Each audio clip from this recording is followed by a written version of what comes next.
Mga kababayan, kamusta po? Ang inyong lingkod ay nagbabalik po muli. Si Kamanong po dito po sa Tambayang Makabayan. Samahan niyo po inyong lingkod at tayo po ay magkomentuhan at magumpisa na po tayo. Komentuhan po natin ito pong pahayag ni Representative Kiko Barsaga, mga kababayan. Ito po, basahin po natin at komentuhan po natin mga kababayan. Ito po, ang kumakalat na po sa social media. Basahin po natin. Ayon po kay Representative Kiko Barsaga. Yan po mga kabayan. Ano po ang sabi ni Congressman Kiko? Ninanakaw lang naman nila yung bat. Tanggalin kaya natin para wala na silang manakaw. Abolish bat. Ayon po kay Representative Kiko Barsaga, ang 4th District po, mga kabayan, ng Cavite. 4th District ng Cavite, Congressman Kiko Barsaga. Ninanakaw lang naman nila yung bat. Tanggalin kaya natin para wala na silang manakaw. Abolish ang bat. Abolish bat, mga kababayan. Totoo naman po yun. Hindi ka ba naman mapapamura sa ginagawa po nila ngayon? Ang ginagawa pong paglilingkod sa taong bayan ay patsi-patsi. Patsi-patsing paglilingkod sa taong bayan. Ginagawa tayong mga hampas lupa. Ginagawa po tayong pulubi ng gobyerno natin. Dinadaan lang po tayo sa kakarampot na ayuda. Pagkatapos ng ayuda, mga kabayan, napakahaba na naman na pagtitiis. Bibigyan ka ng kakarampot na pera. Pagkatapos nun, naubos na yung kakarampot na pera, mas mahaba po ang pagtitiis. Pero yung isang damukal na buwis na hinahawakan nila, malalaman mo lang na ninanakaw pala ito. Mas malaki pa yung nananakaw, yung ninanakaw, kisa sa ginagawa para paunlarin ang ating bansa at ibangon ang ating ekonomiya. Hindi pala na ilalagay lang sa mali-maleta pala, mga kababayan. Kaya nga sinasabi ni Kiko Barsaga, kung tatanggalin mo yung bat na yan, unang-una, magwawala yung mga magnanakaw na yan. Magwawala po yan. Magagalit po yan. Dahil nga po yung mga taong magnanakaw, ang kaligayahan po niyan sa kanilang mga puso at isip ay makapagnakaw. Diyan po masaya yan. Wala pong iniwan yan sa gumagamit ng pulburon. Ang gumagamit ng pulburon, lalong-lalo kung ikaw ay addictus na. Hindi po ba? Ang hinahanap ng katawan mo at nagpapaligaya sa iyo ay pulburon.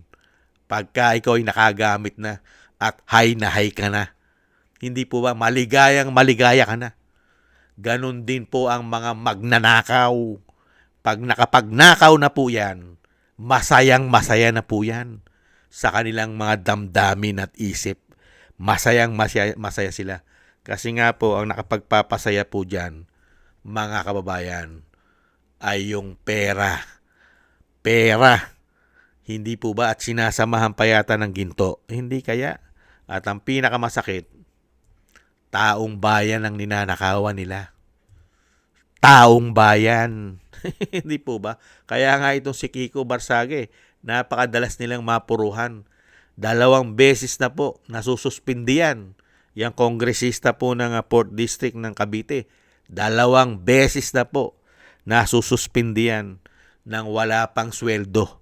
Hindi po ba? At siyempre po, sa dami po ng ini-expose ni Representative Kiko Barsaga, hindi po ba pati nga yung isang bilyonaryo na si Enrique Razon, hindi po ba sinampahan din po siya ng isang damukan na libel case, libelous. Hindi po ba? Dahil nga po sinasabi ni Kiko doon sa isang bilyonaryo na talagang grabe, yung isang partido yata ay parang nabibili na yata ang mga pagkatao ng mga congressman. At yun po yata yung partido nila, mga kababayan. Kaya po sinampahan siya ng libel ng bilyonaryo na si Enrique Rason. At nung nakaraang araw, di po ba, voluntary siyang sumuko at nakapagpiyansa naman po. Kasi yung libel naman, meron naman pong piyansa yon. Hindi po katulad ng kidnapping, katulad kay Madriaga, convicted ng kidnapping, kidnap for ransom, pero gustong-gusto pong maging witness ng mga tulongges na tinatawag, ng mga buhaya na mahilig po sa buwis. Sino ba naman na hindi mabubuwisit dyan? Isang damo ka lang panukala na buwis. Napalaki ng buwis. Araw-araw, ginagamitan tayo ng bat. Isang damukal na buwis. Di po ba? Lahat po ay buwis. Pati ang petrolyo, puro buwis. Ang laki na nakukuha nilang buwis. Pero matutuklasan mo, puro itong mga magnanakaw na ito. Matutuklasan mo, nilalagay sa maleta ang pera at matutuklasan mo pa na napakarami na palang nilang naipundar na ari-arian sa Pilipinas at labas ng bansa. At magugulat ka, meron na rin pala silang sari-sari mga pasaporte at may golden visa pa yung iba. Ganyan po kawawalang-hiya ang mga tao na ito. Kaya po si Kiko Barsaga at si Kamanong at syempre tayo po, lalong-lalo po mga kababayan pa nating OFW, sino ba ang hindi mapapamura sa mga walang-yang ito? Napakatatakaw sa buwis. Pero ang bansa natin ay lubog na lubog. Hirap na hirap makabangon. Bagsak na bagsak. Kung wala tayo mga remittance ng OFW, baka sa kangkungan na po tayo pulutin, mga kababayan, dahil wala na po nagtitiwala sa ating bansa. At wala na rin po nangyari sa isang damukal na biyahe ng Pangulo para makakuha ng mga mamumuhunan, investor sa ating bansa. May nangyari po ba sa isang damukal na biyahe, mga kababayan? Sino ba naman na mag-i-invest sa ating bansa na ang Pangulo mo may issue ng pulburon at isang damukal na issue ng korupsyon? Sino pupunta? Pati nga ang turismo natin bagsak eh. Hindi po ba? Ang mataas lang po sa ating bansa, korupsyon. Diyan mo maaasahan ang bansa natin di umano. Tumataas ang korupsyon, hindi ang turismo. Hindi po ba? At ang mamumuhunan sa ating bansa, malabo na po yan sa sabaw ng pusit habang sila po ang naglilingkod. Mabuhay ka, Kiko Barsaga.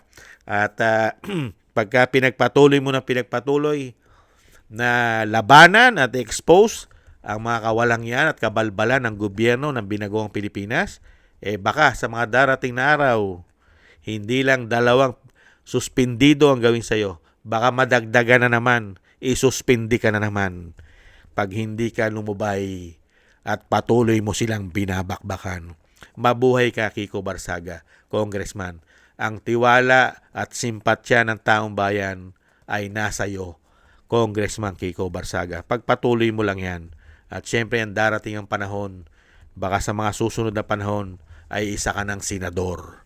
Hindi po ba, mga kababayan? Ingat-ingat ka, Congressman. Lagi po kayong mag-iingat.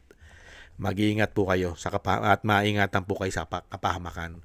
Maraming salamat po sa gusto po ng ating tambayang makabayan sa YouTube at TikTok.